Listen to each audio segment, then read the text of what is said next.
بسم اللہ الرحمن الرحیم، السلام علیکم، آپ کو خوش آمدید۔ میں ہوں سلمان مرزا اور آپ دیکھ رہے ہیں میرا YouTube channel some up with Salman Mirza. بہت شکریہ جناب، یہ ویڈیو دیکھنے کے لیے آپ نے وقت نکالا ہے۔ میں تہہ دل سے آپ سب کا شکریہ ادا کرتا ہوں اور میری دعا ہے آپ جہاں ہوں خیر و عافیت سے ہوں، صحت مند ہوں اور تندرست ہوں۔ جناب اللہ کا میں لاکھ شکر ادا کرتا ہوں، یقین جانیے اللہ کا لاکھ شکر ہمیں سب کو ادا کرنا چاہیے کہ ہم جغرافیائی طور پر ایک ایسی جگہ پر رہ رہے ہیں، ہمارا ملک ایسی جگہ پر ہے جہاں پر قدرتی آفات زیادہ طور پر نہیں آتی ہیں۔ ورنہ جتنی فلمیں ہم دیکھتے ہیں نا ہالی ووڈ کی، جتنے معاملات، جتنے سیلاب، جتنی آندھی، جتنا طوفان، جتنا سخت موسم، یہ یورپ میں، امریکہ میں، اس طرح کے ممالک میں دیکھا جاتا ہے، اگر کینیڈا میں دیکھا جاتا ہے، اگر اس کا 10% بھی ہمارے ملک میں ہوتا نا تو ہمارا ملک، میں بولنا نہیں چاہتا لیکن پتہ نہیں کس تباہی سے گزر رہا ہوتا۔ آپ یقین جانیے ہمارے ملک میں قدرتی آفات سے نمٹنے کے لیے، کوئی انہونی واقعہ ہو جائے اس سے نمٹنے کے لیے کوئی وسائل ہی موجود نہیں ہے۔ لیکن ایسا نہیں ہے کہ فنڈز نہیں ہوتے، فنڈز ہوتے ہیں لیکن اس پر خرچ نہیں کیے جاتے۔ کوئی آگ لگ جائے، کوئی بڑا واقعہ ہو جائے، ہمارے پاس یقین جانیے اس پر قابو پانے کے لیے آلات ہی موجود نہیں۔ اور شاذ و نادر کچھ ایسا واقعہ ہوا ہوگا کہ ایک ایسے واقعہ ہو جائے، ایک حادثہ ہو جائے اور اس میں ہم جانی اور مالی نقصان کے بغیر واپس آ جائیں۔ نقصان صرف عوام کا ہوتا ہے، چاہے وہ جانی ہو چاہے وہ مالی ہو۔ جناب کراچی جو کہ پاکستان کا سب سے بڑا شہر ہے، ایک ایسا شہر جو کہ سب سے زیادہ ٹیکس ادا کرتا ہے، آبادی کے لحاظ سے سب سے بڑا شہر ہے، لیکن اس شہر میں، پاکستان کے دل میں کہیں آگ لگ جائے نا تو اس کو بجھانے کے لیے جناب 3-3 4-4 دن گزر جاتے ہیں۔ وہ فیکٹری آپ کو یاد ہوگی جس پر آگ لگی تھی، 250 لوگ مر گئے تھے، 3 دن تک اس کو بجھاتے رہے اور چوتھے دن جب میڈیا اندر گیا نا تو جو پانی جس کو آگ بجھانے کے لیے استعمال کیا گیا تھا وہ ابل رہا تھا۔ آپ سوچیں اندر کیا صورتحال، کیا قیامت صغریٰ ہوگی۔ ایسا ہی واقعہ جناب جیل چورنگی کے پاس ایک مارٹ ہے، وہاں پیش آیا۔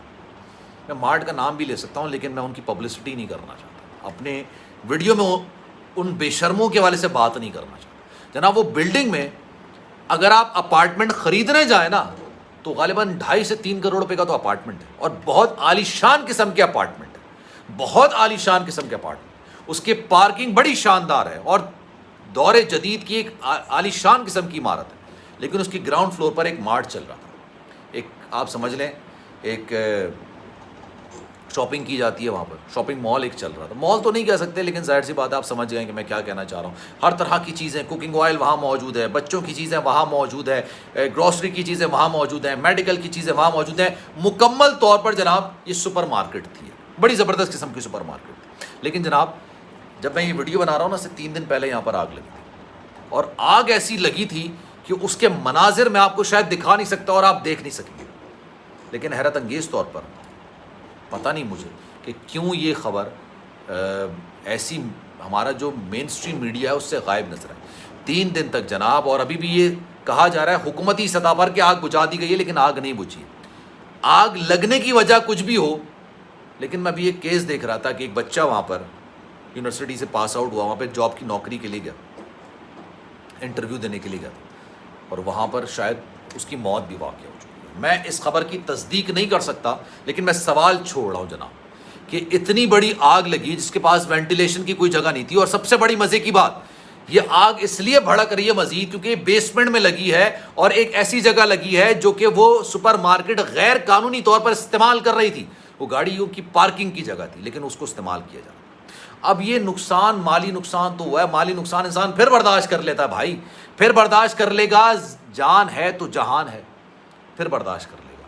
لیکن آپ یقین جانیے وہ جو اوپر 10-10 مالے کی بلڈنگ بنائی ہوئی جنہوں نے 3-3 کروڑ روپے کے فلیٹ لے رکھے ہیں، ان کا کیا قصور تھا؟ اب اس عمارت کو مخدوش قرار دیا جا رہا ہے، اس میں اتنی بڑی بڑی دراڑیں پڑ گئی ہیں کہ جناب یہ کسی بھی لمحے کسی بھی وقت گر سکتی ہے۔ اس عمارت کو مکمل طور پہ خالی کرا لیا گیا ہے، اور میں آپ کو ایک ویڈیو دکھاؤں گا، اگر میں نہیں دکھا سکوں تو آپ سمجھ جائیے گا کہ کچھ ریسٹرکشنز تھی اس وجہ سے میں نہیں دکھا سکا۔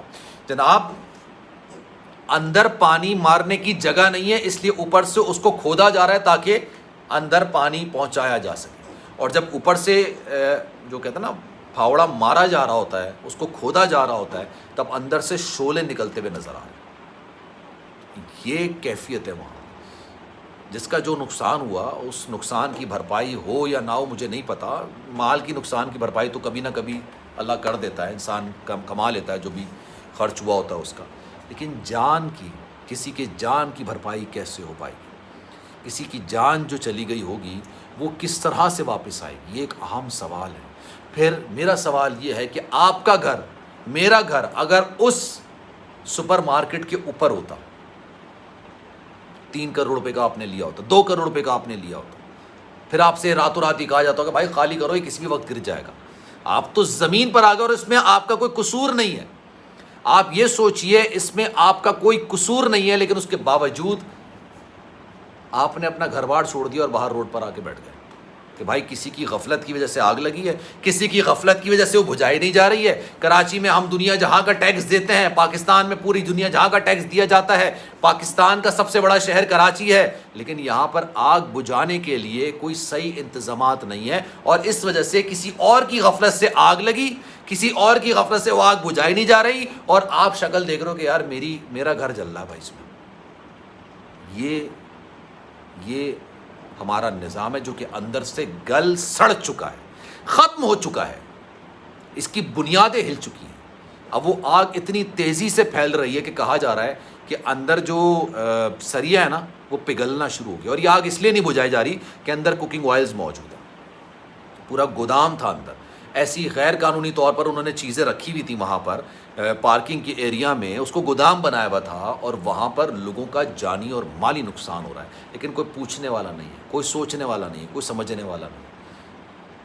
یہ ہمارے ملک کے حالات ہیں جناب. میں اس کی ڈیٹیلز نکال رہا تھا تو جو مجھے پاس ڈیٹیلز نکل کر سامنے آ رہی ہیں انتہائی خوفناک اور تہلکہ خیز ہیں. جن لوگوں سے میں بات کرنے کی کوشش کر رہا تھا وہ 8 آنسو رو رہے تھے کہ یار ہمارا کیا قصور ہے, ہم تو اوپر رہتے ہیں نا یار, ہماری غفلت سے نہ آگ لگی ہے, اور ہم ہر طرح کا ٹیکس دیتے ہیں, ہم اچھی بلڈنگ میں رہ رہے ہیں, لیکن یہاں پر آگ نہیں بجھا پائی. ہم کس سے سوال کریں گے؟ یہ ہمارے 3 کروڑ روپے کا گھر ہے, ہمیں کون لا کے دے گا؟ اور یہ صرف ایک گھر نہیں ہے, ایک اپارٹمنٹ نہیں ہے. سوچیے آپ.